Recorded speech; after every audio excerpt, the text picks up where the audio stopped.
I'm Alex Mozed, and welcome to Winner Take All, where we talk about the constant battle between large tech monopolies and traditional incumbents. And so today there's a number of IPOs coming up. Some IPOs have already happened, and some IPOs are about to happen.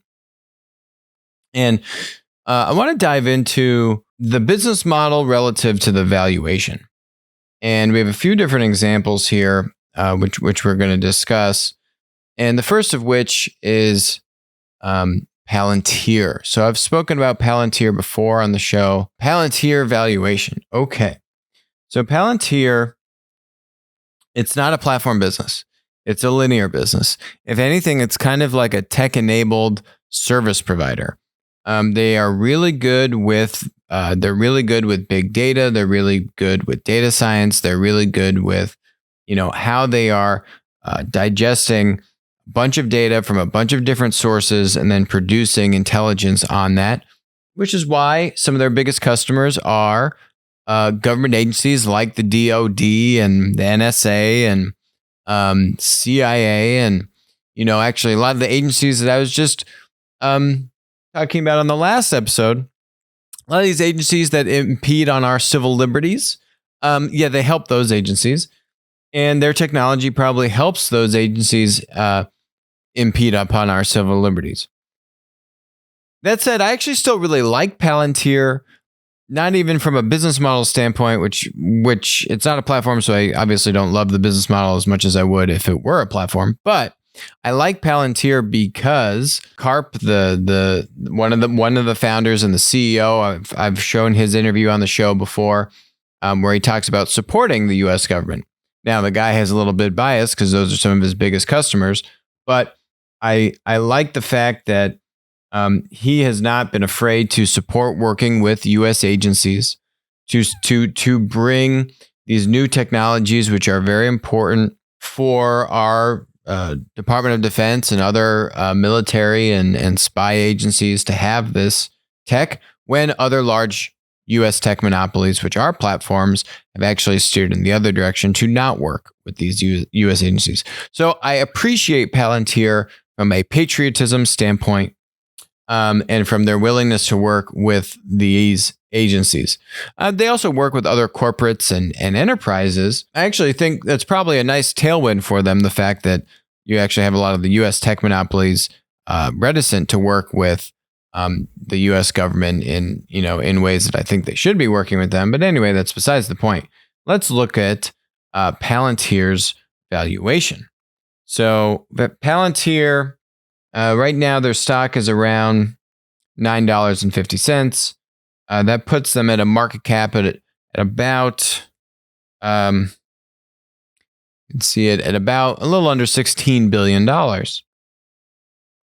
The interesting thing with that valuation is that it's actually the valuation that they had 6 years ago.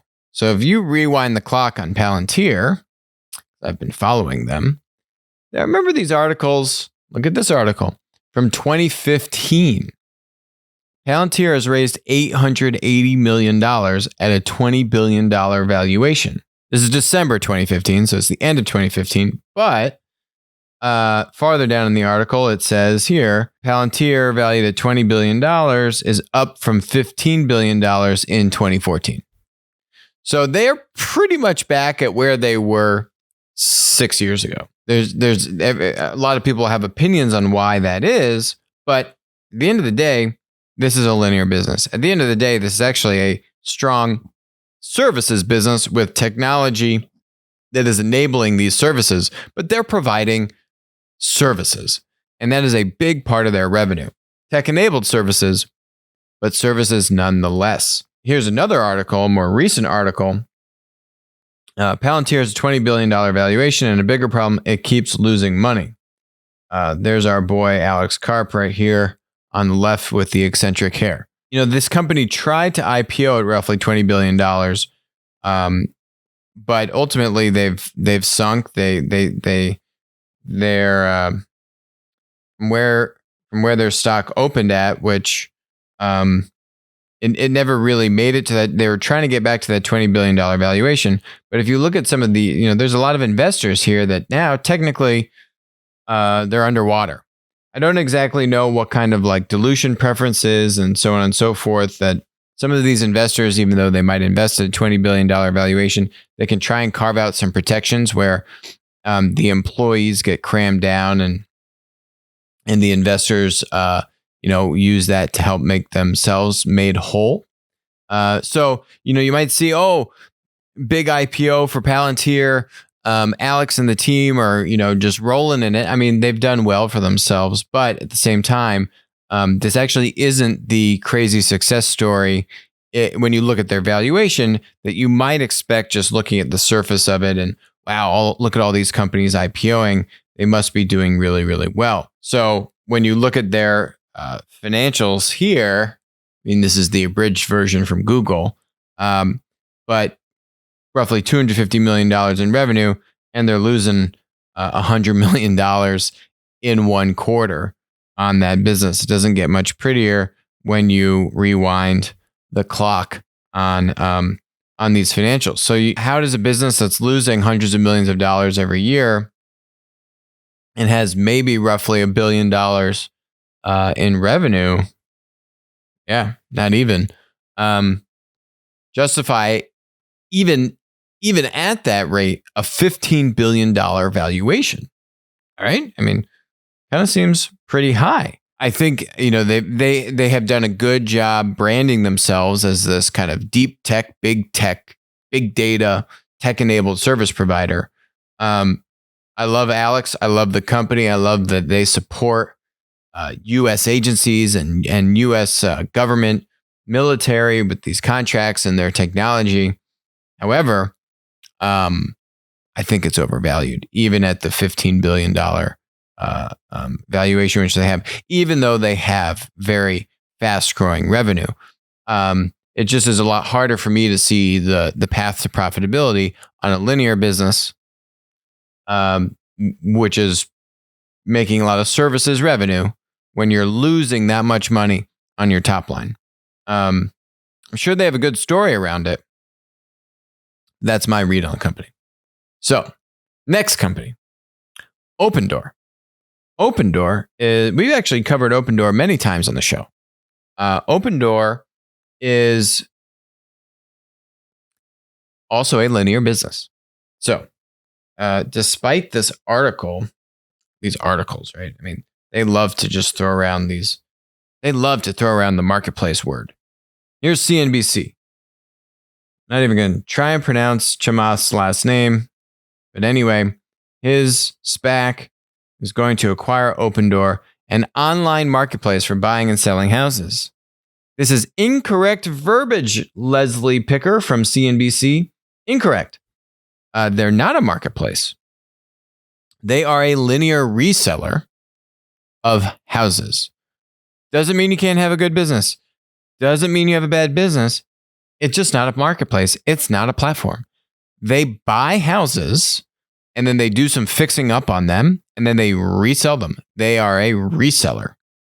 They're a reseller that does a little fix up on the house. They use big data. They use technology to source the best houses and look at the market and see which are the right houses to buy and when. They put some money into them to fix up the house. And then they have technology that streamlines the whole, buying and selling process, like transferring titles and all that kind of stuff, which is actually somewhat time intensive and labor intensive. They have process and tech for that. But at the end of the day, their business is to sell the houses at a higher price than what they bought them for, plus whatever money they put into the house to fix it up. We spoke about Opendoor because they have the partnership with Redfin, which is an actual platform in the real estate industry, connecting buyers and sellers, agents and buyers, like a Zillow. And so Zillow, also a platform, Zillow in Plat. And Zillow had Zillow Offers, which is basically the same thing of Opendoor, right? It's the linear model, right? It's saying, I'm a platform, Zillow or Redfin. I have all the data on what people are selling and buying, and I'm going to be able to find good houses, offer those homeowners offers to buy the house, fix it up, and then resell it.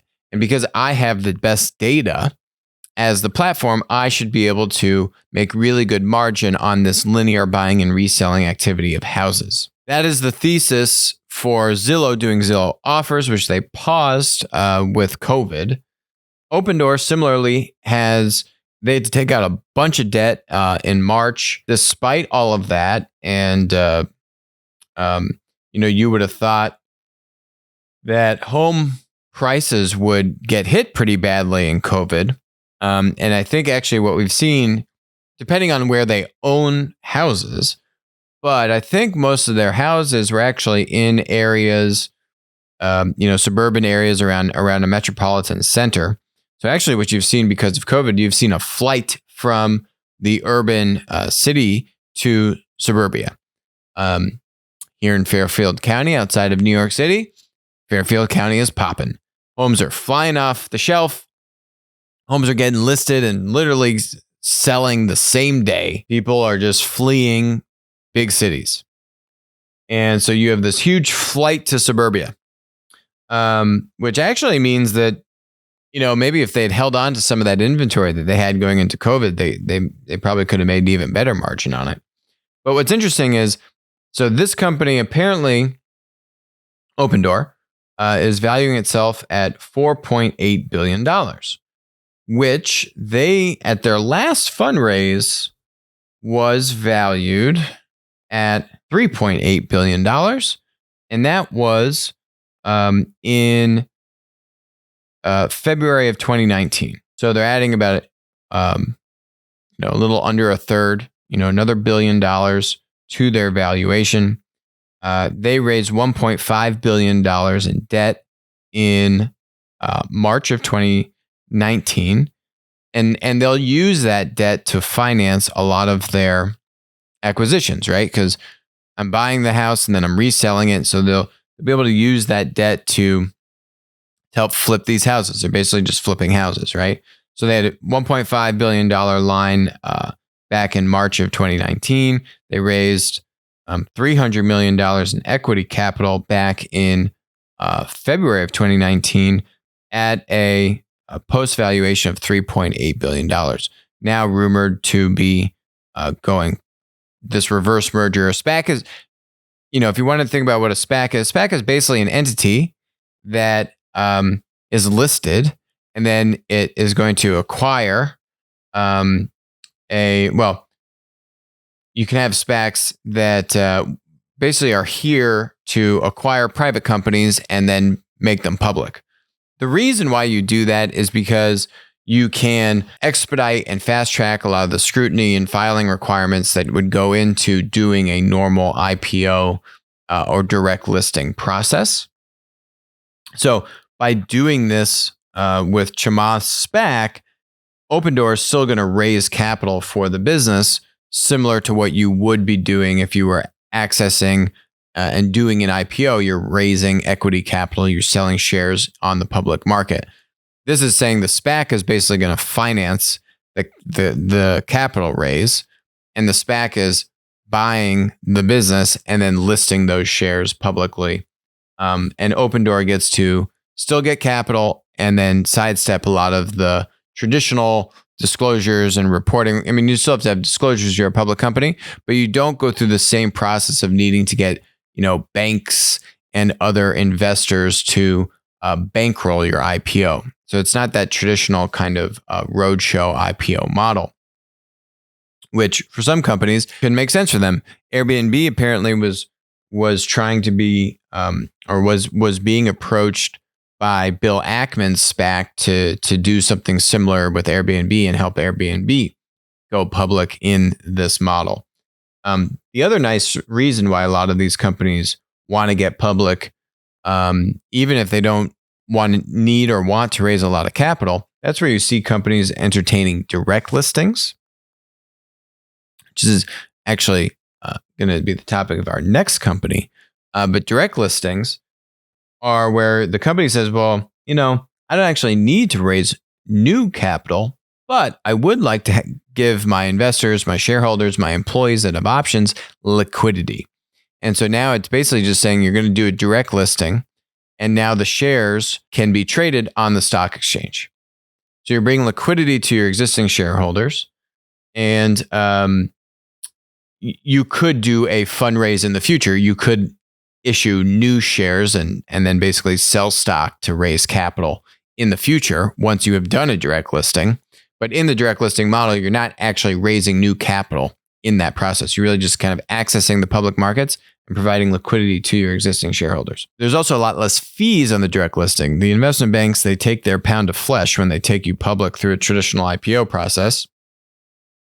You know that saying? It's like you buy a Range Rover and the Range Rover comes with nice luggage in the trunk. And then you hit yourself in the head and you're like, damn, I just paid like 5x retail value for that luggage. I didn't really need that luggage. I didn't really want that luggage. Damn. That's the feeling with the IPO and fees, but just in a much bigger way. Instead of it being luggage in the back of your fancy Range Rover, it's now private jets. And the banks are flying you around on private jets, whining and dining you. Oh man, this is so cool. I'm the CEO, flying around on private jets and meeting with all these investors. Believe me, you're paying for that private jet. You're paying 5x or more for that private jet and all the private jet trips and all the other things that happen in the IPO process. The investment bank isn't just giving you free private jets. That money is coming from somewhere, and it's coming from the exorbitant fees the investment bank is charging you. Anyway, let's get back on topic. Back to Opendoor. Yeah, that's what we were talking about. $3.8 billion. So they're adding another $1 billion to the valuation. That's at least the plan. Things can change, but another linear business, and actually a linear business that you might have thought at first blush would be hurt by COVID. I actually think there could be the opposite here, where you actually have these tailwinds that are, that have been brought about by COVID with people moving to suburbia. So this could be interesting, and I actually think could be a really strong linear business. We've seen this in cars, where you have big businesses, public businesses. I think Vroom might be a good example of this, where they are buying and reselling cars, right? You buy a car used, you might fix it up a little bit, and then you resell it. In these massive industries where the car industry is $1 trillion industry, the housing industry, probably bigger than that, massive industries. All you're saying is, I'm just going to use digital and tech and data, and I'm going to optimize a reselling function on one sliver of that market. And even though it's a small sliver of the market, it's $1 trillion market or more. And if I optimize that sliver of the market, I could have a multi-billion-dollar business. I think that, one example of that in cars would be Vroom, and now, Opendoor being kind of the example of that in housing. So 2 interesting models here. Linear doesn't mean bad business, but important to understand the difference when you look at their multiples, their ability for, their profitability path, and all these kinds of things, defensibility, all that fun stuff. So let's look at Roblox. Roblox is a very cool company. Many people probably don't know what Roblox is. So it is a little bit challenging to understand, but Roblox was valued at $4 billion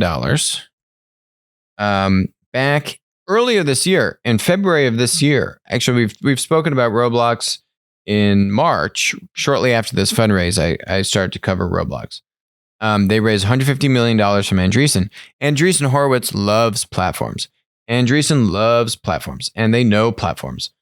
And they were big on the platform business model potential of Roblox. Roblox is a gaming platform which allows game developers to make games on top of the gaming engine that is Roblox. Last year in 2019, Roblox paid out $100 million to developers. These are small developers, teams with less than 20-person teams, based on over $500 million in user-generated content-based revenue. So in, September of last year, they launched this thing called the Marketplace, which allows developers to monetize not just their games, but their assets, plugins, vehicles, 3D models, terrains, and items they make for the game. So Roblox is trying to kind of be, did you ever see that movie, Ready Player One, where you have a universe and you have your avatar and you can go into all these different worlds, all these different maps, and you have different mechanics in the maps and all these different things going on in the maps. That's kind of what Roblox is trying to get at, is that like metaverse is what some people have used to describe it. A partner at Greylock, an investor in Roblox, said, given the social dynamics and engagement we're seeing, there's a possibility where Roblox becomes the largest social experience in the world. It's going to that kind of metaverse vision. The David George, the general partner from Andreessen, said, what gets us really excited and where we see the most upside is in the long-term vision. So this was investing in February. The company had been around for many years at this point. It's not a small company, but that long-term vision, we think there's a real chance for Roblox to become this metaverse, referring to a shared virtual world as described in, works of fiction like Ready Player One. So in August of this year, it is now announced that Roblox has over 150 million monthly users and will pay out $250 million to developers in 2020. That COVID bump also helping Roblox quite well. So these developers, right, are building games, are building experiences on top of the Roblox gaming platform. But Roblox is trying to have all of these different worlds be connected, different than, other gaming technologies, and I won't call them platforms because it doesn't fit our definition of the word, but gaming technologies that allow you to make games using their gaming engine. Or Roblox is trying to do is say, use this technology to build your game, but your game is a game inside of the game, right? Your game is being accessed by our network of users and players. So not only developer, am I going to help you make a game, but I'm going to help bring you users, right? This is kind of like a missed opportunity for, if you look at Stadia, Google Play's kind of like gaming initiative, and also Apple, a missed opportunity here to try and bring this kind of connected game of games together. I really love this Roblox opportunity. I think it's something that is probably very hard for the average investor to grasp, but there's absolutely platform dynamics here. Just in a very different way are they coming through and being manifested. But if you look at the numbers, and if you look at this developer community, and if you look at the usage that they're getting and the stickiness and the growth pre and post COVID, like a 3x user engagement bump from pre-COVID to now post-COVID, 50 million to 150 million monthly users. I mean, this is substantial. And now they are basically, the story with Roblox is that they're preparing to go public. They were last valued at $4 billion, but they're saying that might double the valuation. So there might be $8 billion. And they're weighing whether to go public through an IPO or a direct listing, from what we were just talking about before. Either way, I think there's a lot of value in having liquidity and having the access to public markets, especially with the tumultuous period of time that we're in these days. So, and not only, they're just on a huge growth streak that is just kind of accelerating what was already very strong growth pre-COVID. It'll be very interesting to see how this all comes together. That's it for us today on Winner Take All.